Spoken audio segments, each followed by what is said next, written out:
important. This is Henry Louis Gates. Was on Joe Scarborough this morning.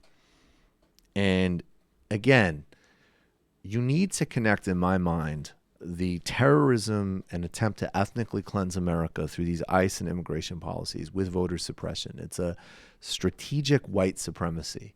And this is really the part where, like, the fact that there are some real ghouls and goblins in this administration who really believe this stuff, and people like Paul Ryan, who I'm sure like, oh, I don't want to be associated with that. But they have absolutely the same agenda. And partially it's a power agenda, right? This is designing your electorate.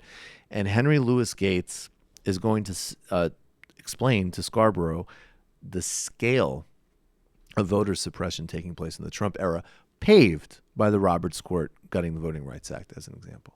And it's a myth to think that it was only the South rising again. You're absolutely right. It was confluence of events. The North and the South grew weary of Reconstruction. Grant initially suppressed the Ku Klux Klan.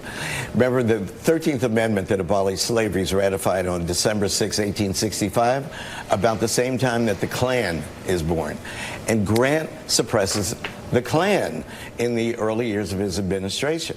But after that, his re-election and the panic of 1873, which is officially called the Great Depression, interest in the North grew weary as well.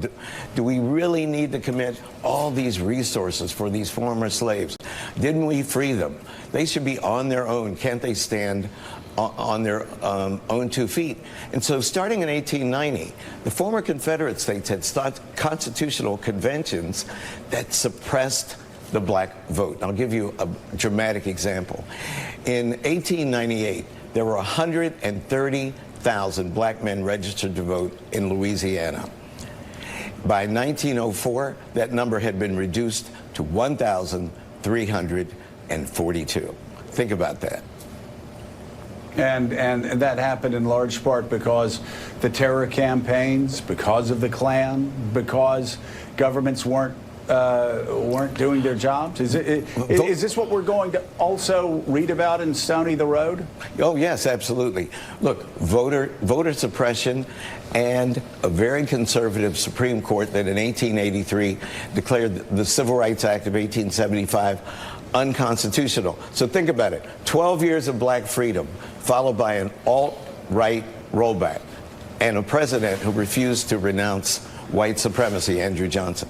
Does this sound familiar? Absolutely.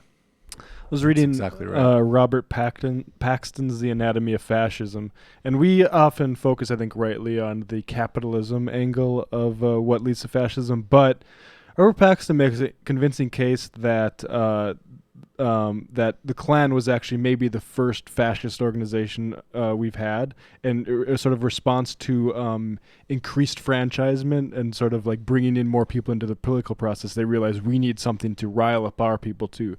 Like the difference between authoritarianism and fascism is fascism likes the people riled up.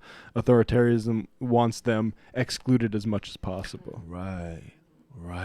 All right. We'll take a final call.